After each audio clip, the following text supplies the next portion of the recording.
Do you know which transitional penny is the newest discovery? Do you know what a transitional variety is? Do you know what to look for?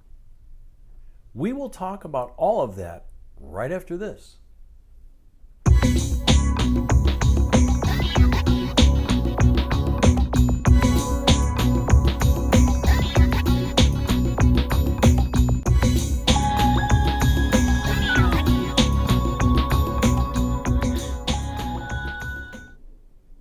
Hey YouTubers, this is J&B, and welcome to our JB Coins family. We're all about coins and currency. We have new videos every day and are here to help you either start your new collection, expand an existing one, or find that one valuable coin that could change your life. In this video, we will talk about the newest transitional penny discovery. And for those new to the hobby, we will also talk about transitional coins.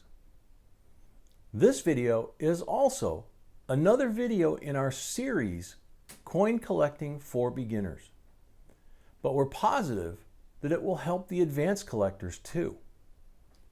So, let's start with the short explanation of what a transitional coin is. A transitional coin is a coin which was struck at the mint during a change or transition the U.S. Mint was doing either to a coin design or the metals composition of the coin. There are two types of transitional coins. Both are favorites of many collectors and usually are bringing super nice money to a coin's value. So let's start with those types. The first type applies to coins struck on a planchet intended for a coin from a transitional year. Just so you can understand better, we will give you some well-known examples, like a 1943 penny, which should be struck in steel, but some were struck in copper composition. It happened when the U.S. Mint was changing the composition of the penny in 1943. Another one is a 1965 quarter struck on a silver planchet. The year 1964 was supposed to be the last year for business strike coins, coins struck for everyday operations and purchases, to have a silver composition. But by mistake, some 65 quarters were struck on silver planchets left over from the production in 1964.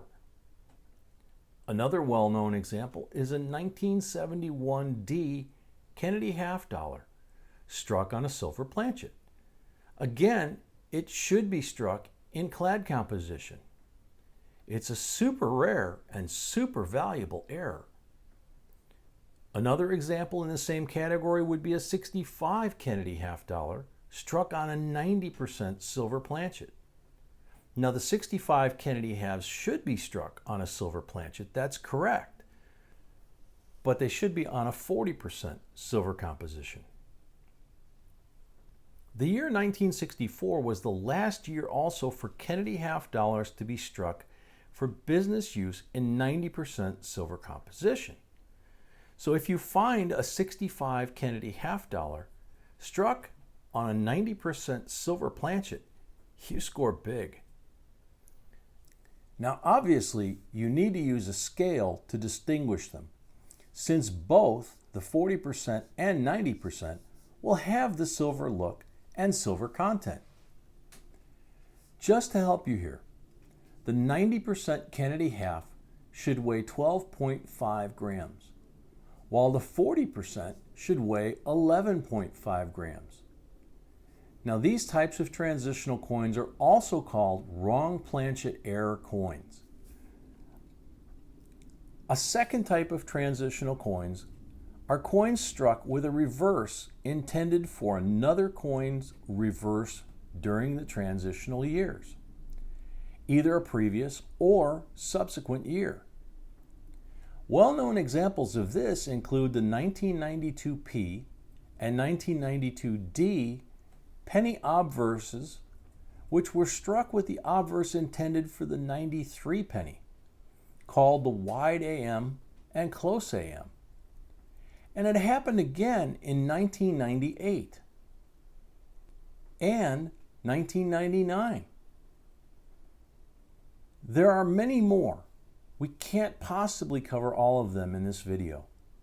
And remember, every time the mint changes or modifies the design or the composition of the coin, the transitional error or variety can happen. So always pay attention, not only to older known examples, but also to newer coins. This short explanation should make it clear what the transitional coin is. Now, going back to the latest or newest, however you want to look at it, transitional coin discovery, it happened in 2007 when Jeff Snow discovered a 1988p penny having a reverse design intended for coinage beginning in the year 1989. While Mr. Snow discovered this variety on 1988 pennies struck at the Philadelphia Mint, Mr. Stephen Bingham discovered the first Denver Mint specimen. Denver examples seem to be much more difficult to obtain than Philadelphia examples and therefore are much rarer. This variety received a designation RDV006. And like we said, it is the newest transitional variety discovery. Now, let's talk about what do you need to look for. The best way to identify this variety is on the designer's initials, FG, for Frank Gasparo. On the reverse side, that's why it's called a reverse variety, next to the Lincoln Memorial. In 1989, a change was made to the font style of the designer's initials, FG. The FG on the normal reverse of 1988 is thinner and shows lower relief. The FG on the reverse of 1989 is thicker and shows higher relief. We called that a strong FG on our error and variety coin lists. The normal reverse of the 1988 coin has a simple straight G. The 1988 reverse variety coin has serifs at the top and bottom of the right vertical leg of the G in the designer's initials. It's not easy to distinguish them without magnification, so you will need to use a scope or loupe when looking for this variety. And you can easily see in these pictures what you need to pay attention to. These varieties are listed by Fivis Stanton as 1988P FS901 and as 1988D FS901 and are listed also in the Cherry Picker's Guide. Annex, the grading company, will assign the designation FS901 to the slabs. So we hope you understand now what to look for and have a new variety to look for. It is exciting that new discoveries are still happening. Sometimes they take some time. In this example, the discovery was made in 2007, 19 years after the coins were struck. So always pay attention to your coins. If you find a coin that looks different, always verify your find. If you can't find any info about your discovery, don't assume it's nothing special. You might be the first one who noticed it, and your name would be listed in books and magazines as having made the discovery. Please let us know if you knew about the 1988 with the reverse of 1989 penny variety before watching this video. Also, all new to the hobby, please check our playlist, linked in the upper left corner of this one, titled Coin Collecting for Beginners. You'll find there many interesting tips you should know about. So we hope you liked this video and found it helpful.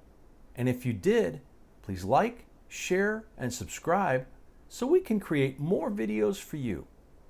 And please remember to hit the little bell and set it so you'll be notified whenever we upload a new video or do a live stream. Thank you for watching, and see you in the next video.